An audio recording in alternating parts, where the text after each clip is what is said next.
কাল সারাদিন ধরে লোকের চোখের জল দেখিয়েছে। মমতা ব্যানার্জি ভীত, আতঙ্কিত, সন্ত্রস্ত হয়েছেন। আর আমরা ভারতীয় জনতা পার্টির পক্ষ থেকে এবং আমি বিরোধী দলনেতা হিসেবে বলেছিলাম প্রতিবাদ হবে, প্রতিরোধ হবে।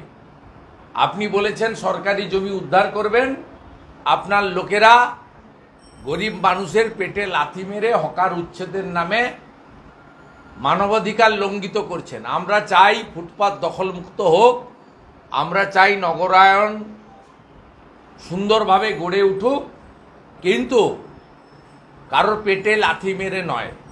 আপনি এসওপি তৈরি করুন, আপনি যথোপযুক্ত সময় দিন, আপনি বিকল্প ব্যবস্থা করুন। আপনি বারে বারে বলেন যে আমি 1.5 কোটি চাকরি দিয়েছি, তালিকা চাইলে দিতে পারেন না। আপনি 200% কাজ করেছেন, ভর্তি কাজ করেছেন বলেন আমার সময়। তা আপনি সব হকারকে একটা করে চাকরি দিয়ে দেন, তারপরে তুলে দেন না। আমরা তো হকার জবরদখলের কথা বলছি না। বিজেপি বলছে পেটে লাথি মারবেন না। আপনার রাজ্যে শিল্প নেই, আপনার রাজ্যে চাকরি নেই। ওবিসি রায় নিয়ে আপনি যে জটিলতা করে দিয়েছেন, তাতে আগামী কয়েক বছর পশ্চিমবঙ্গে আর একটা রিক্রুটমেন্ট হবে না, একটা রিক্রুটমেন্ট হবে না। তার কারণ সংবিধানের বাইরে গিয়ে আপনি ওবিসি রিজার্ভেশন দিয়েছেন ভোট ব্যাংকের জন্য। মহামান্য উচ্চ আদালত 2010 সালের পরে সমস্ত ওবিসি সার্টিফিকেটকে বাতিল ঘোষণা করেছে, যেগুলো কেন্দ্রের যে তালিকা, ওবিসি তালিকার বাইরে যে নতুন ওবিসি আছে, মূলত হিন্দু ওবিসিদেরকে খতম করার জন্য করেছেন। এখন আপনি বলছেন আমি এটা মানি না, কোর্টের রায়কে মানি না। তা আপনি জটিল করে রেখেছেন, চাকরি তো কেউ পাবে না পশ্চিমবঙ্গে। তার ব্যবস্থা তো আপনি করে দিয়েছেন। দাদু খায় নাতু খায় ব্রিটানিয়া বিস্কুট, সেই দাদু নাতি খেয়ে শেষ করতে পারলো না, পিসি ভাইপো তাকে তাড়িয়ে দিল। সবাই বলছে ট্রোল হচ্ছে, সোশ্যাল মিডিয়ায় ছেয়ে গেছে। এই তো পশ্চিমবঙ্গের অ্যাকচুয়াল অবস্থা। আমরা পেটে লাথি মারার বিরোধী।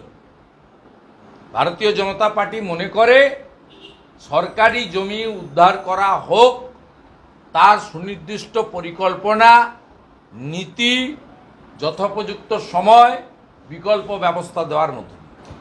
হকারদের জন্য নতুন আইন আনতে চলেছেন, identity card plus hawking zone, no hawking zone, এইভাবে বলছেন। ওসব ফালতু বড় বড় কথা, এরকম অনেক লোক দেখেছে। দার্জিলিং সুইজারল্যান্ড হয়েছে, দীঘা গোয়া হয়েছে, কলকাতা লন্ডন হয়েছে নাকি? তো 11 সাল থেকে শুনে আসছি, আমরা কলিগ ছিলাম, আমাদের বসিয়ে বসিয়ে বলতেন। 21 সালের আগে বলেছেন ডবল চাকরি, 11 সালের আগে বলেছেন ডিএ সরকারি কর্মচারীদের অধিকার, 11-র আগে বলেছেন আমাকে ক্ষমতায় আনুন, শিল্প কি করে আনতে হয় দেখিয়ে দেবো। আপনি তো ডিনামাইট দিয়ে শিল্প কি করে উড়াতে হয় দেখিয়ে দিয়েছেন। অতএব আপনার দ্বারা এগুলো কিছু হবে না। আর আপনি ইরিগেশনের জায়গা উদ্ধার করতে বলেছেন। আপনি নিজেই আপনি যেখানে থাকেন, কালীঘাটের নালা আপনি নিজে বুঝিয়েছেন।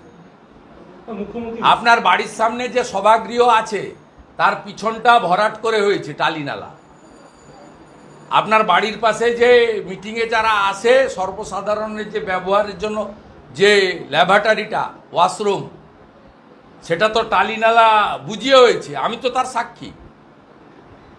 আমি তো ওই ওয়াশরুম অনেকবার ব্যবহার করেছি মিটিং করতে গিয়ে। আমি তো দেখেছি আপনি নালা বন্ধ করেছেন। আপনি আগে শুরুটা করুন, চ্যারিটি বিগিনস অ্যাট হোম, আপনার বাড়ি থেকে।